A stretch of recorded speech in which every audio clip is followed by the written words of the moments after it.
Recently there was a popular comment on my video when you guys asked when are you supposed to pin your opponent's knight and when is better not to. In fact, there are two major rules here and we're gonna talk about them today. Here's the first rule. Develop knights before bishops. Now, that single rule already tells black that in this position the move bishop g4 should not be played. Now, moreover, in this case it's a tactical mistake and we're gonna talk about this. So, when there is this bishop on g4, you gotta always watch over your opponent's bishop standing right here, because there is very common tactical pattern here that white can utilize either by going knight to e5, just brutally sacrificing the queen, because if they actually accept the sacrifice, they're gonna be checkmated with bishop takes f7 mate. Therefore, this knight e5 move is really indeed very strong. It attacks the bishop, it also counterattacks the square f7. And the only move that black has to find to stay in the game is bishop e6, which covers these both weaknesses, but it still leaves black with a devastating position, because if you just look at this, it's really cramped, really difficult to bring this bishop out. Now, these pawns are weak. On the next move, white can play something like queen b3 and start attacking all around. The king is also exposed and vulnerable, overall hard for black to finish their development, so there are many disadvantages for black here. Anyway, let's take it back. There is also an alternative way where white simply reorder their moves, and instead of playing knight e5 first, they first sack the bishop right here. That's not even a sacrifice, because then you follow up with knight to e5, the same move with a double attack, and because the king is in check, it has to move. After that, you then get back your bishop with interest, your knight is guarded, therefore there is no issue here, that's just an exchange. And now when the dust settles, we can see that you managed to win this pawn on f7, expose their opponent's king, plus since the king has moved back and forth, it lost the right to castle, therefore the king is going to stay there in the middle of the board and be exposed. Now that already gives you a winning advantage. So in this position, it was clearly wrong for black to go bishop g4, just let's go back to that critical position before black played this move.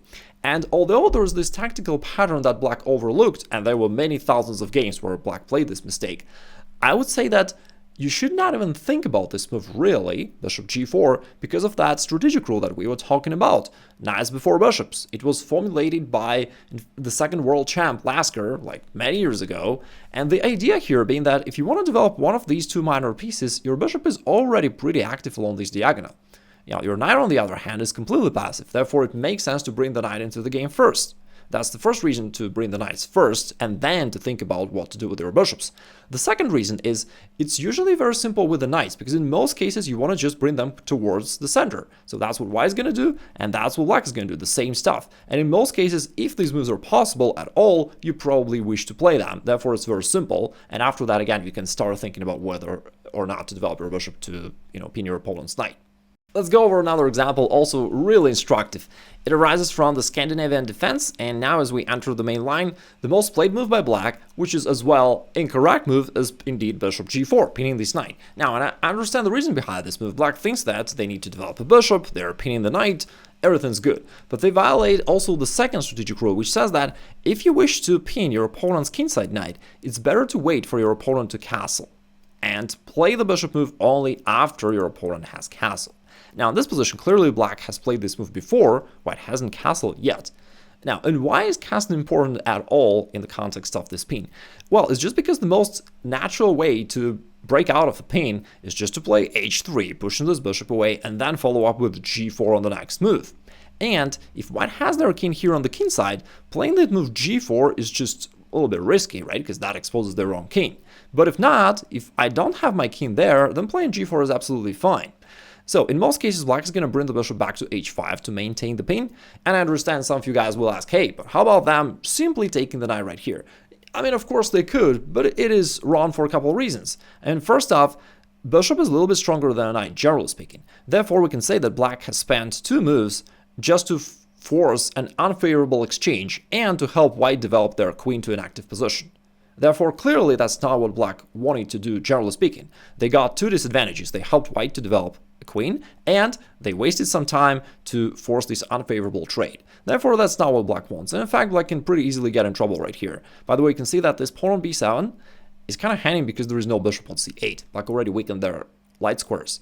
And if they try to cover like this, black can very quickly get in trouble here, for example, with d5. So, probably black is already lost right here.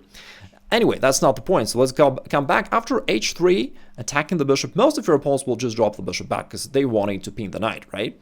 Now, then you play g4. And again, that's the key difference. If I had my king here, I'd have to think hard whether I want to move the pawn forward or not. But now, no problem, right? My king is not there. So if he wants to sack the knight, it doesn't make much sense. Again, my king is not there. Now, after g4, they'll have to bring the bishop back. And now we successfully got out of this pin. There is no pin anymore. Moreover, we expanded on the king side, and that helps us to attack after that. White often follows up with knight e5, because we also kind of keep chasing this bishop. And in some lines, we're even going to play h4, h5, and completely capture it. And either way, whether we capture the bishop or not, you see that white is now becoming way more aggressive. We're moving forward, we're creating threats with this pawn, maybe with this pawn, hit the knight. And black now has to think hard how to defend their position. And it happened all because of black's careless bishop g4 move earlier, trying to pin the knight. Now in this case, let's say black often goes pawn c6 to provide some escape path for the queen and also to control, these squares so that white can't jump there. Then white can, let's say, already play h4 right away, threatening h5, maybe g5, just pushing this pieces.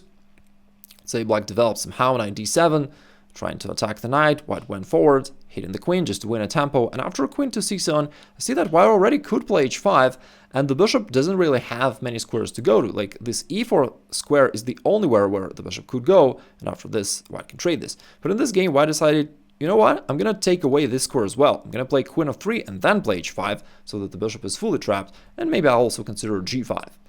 Now, but black decided, hey, you know what, queen of 3 actually is a blunder. I'm going to simply capture this undefended pawn on c2. But white decided, you know what, I'm going bishop f4, hitting the queen. Now, the king can't go forward because of our knight, which takes away these squares. The queen has to go somewhere back, but now queen e2, white keeps gaining tempos, attacking this exposed bishop. This time, the only square for the bishop is going all the way back to g6, but all of a sudden there was this sneaky smothered checkmate, knight to d6. By the way, I'm recording this video because you guys have asked me about this in comments, so if you have any other questions or requests, write it down in comments below and I'll cover that in my future videos.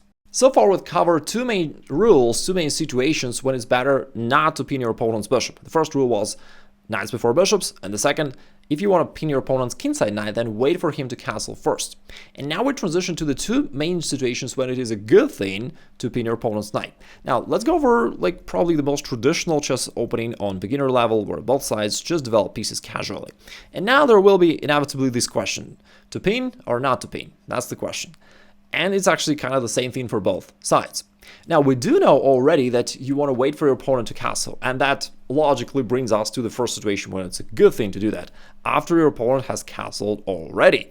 Meaning, in the current situation, it is actually wrong for white to go bishop g5 straight away because the king hasn't castled yet. If you go bishop g5, you expose yourself to this h6 g5 attack, and that is only advantageous for black. So you don't want to do that. What you want to do instead is to wait for him to castle. So for example, if you want to play h3, stop in this move, but also it's kind of an awaiting move. You wait for your opponent to do something. For example, to castle, and after that, playing bishop g5 is much stronger because now you indeed use all the advantages of the pin. We're pinning the knight, it can't move.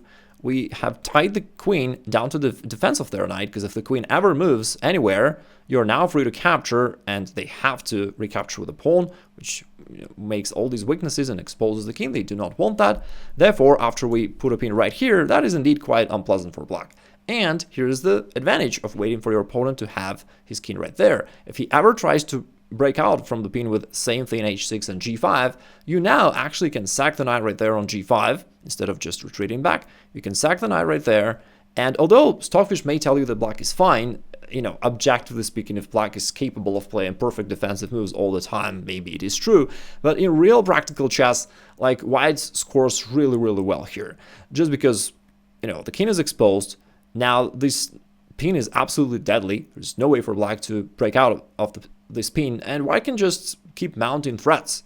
For example, in this game, black played king g7, white played queen d2, maybe to guard the bishop, or maybe to play bishop h6 check. Black decided probably to stop this threat and played rook h8, but now white just played knight to d5, and it is already over. They can't defend the knight, and otherwise they lose their queen. So knight d5 is one idea. The other idea, which is also very common in case knight d5 is not possible for some reason, is that you can play f4, open up the f file, and then put your rook right there. and then you'll have your rook hitting this knight as well. You can, for instance, castle queenside and then utilize this plan. Again, even if Stockfish can defend it for black, real humans usually can't and they go down within a couple moves. The second idea when it is good to pin your opponent's knight is when it helps you to fight for the center. And that is the thing that a lot of beginner players misunderstand, and that is exactly the case with the rule opposite opening. For example, when you go bishop b5 right here, you don't really attack this knight. It is very well defended already, and there are no tactical threats that you create as a result of this move. So what is your point of putting your bishop to b5? Well, it's not really about this knight. It is much more about the central squares. And this knight from c6 covers these two important central squares. Now, we wish to occupy the center, want to dominate in the center, and therefore want to potentially put pressure onto this knight, maybe pin it if he ever pushes the pawn forward. That'll automatically result into this pin. Even if he doesn't play pawn to d6, we can trade it off anytime we want in the future. It doesn't mean we have to, but either way, we're going to reduce his influence over these central squares. And therefore, whether we want to capture this pawn with our knight, or whether we want to break open the center with d4, either way, the fact that we're putting pressure onto this knight is helpful. Now, there's another variation where I think it will be illustrated even more clearly, so let's go to that. There is a variation in the Sicilian defense which I played a lot actually because white players very often misunderstand how to play it right. Now, in these type of positions, very often your opponents play bishop e3 and they underestimate the power of this pin bishop b4. And the reason to this move is exactly the same. We're not even aiming to just trade off this knight or anything like that. But the real reason behind it is we want this knight to become immobile and therefore it will no longer control these two important central squares. Now, because the knight is pinned and can't move, we already threaten knight takes e4. Even if white guards it with pawn to a3, then you can strike in the center with d5. Again, we're attacking these two squares, which are no longer guarded by the knight. Now, once again, white needs to worry about this attack. If they trade, like in this game, they decided to trade on c6, and indeed it already feels kind of unpleasant, right? Because you're putting pressure all around, and it feels unpleasant. By the way, there is another interesting moment. Look at this situation just one move earlier. Now, currently, if we look at these central squares, which are the most important squares in chess, you want to put your pieces and pawns there, because then you'll be dominating the position. Now, white has one knight and one pawn in the middle of the board. In the center, black has nothing. Now, let's see how it will change. Black plays d5, hitting this pawn. Now, white feels unpleasant because of all this pressure, therefore they traded off this knight. Now they still need to deal with this attack. They decided to trade on d5, black recaptured with the knight, because also they're still utilizing the pin. And thanks to this knight, we're now attacking this knight as well as this bishop. Now I drop the bishop back, and you can see that black succeeded in their plan of dominating the center. Now black has a knight in the center, and white has nothing. Plus, you are also automatically seizing the initiative because you're fighting for the center, you're attacking there, but also overall you begin attacking and your opponent begins moving back and being defenseless and like overall having a pretty bad position.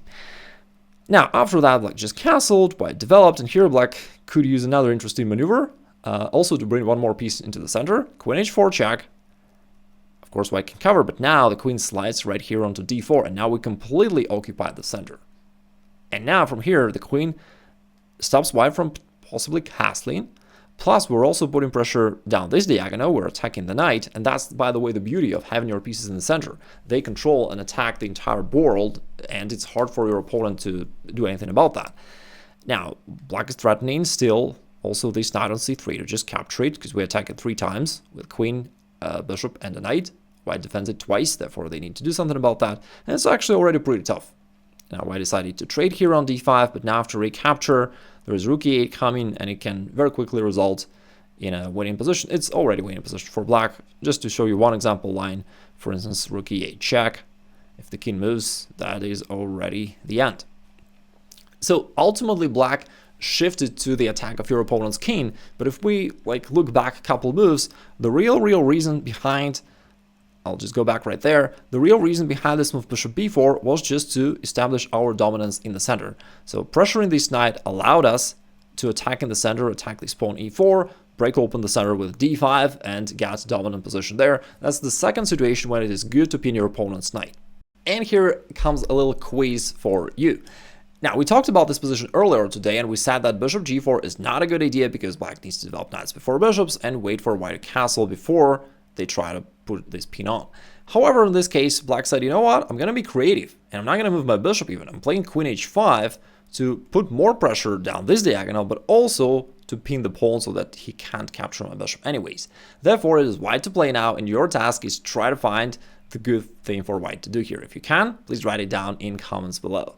If you enjoyed this video and want to learn more positional rules of chess, the most important rules, then check out this free masterclass by clicking the link up there. Either way, have a great day.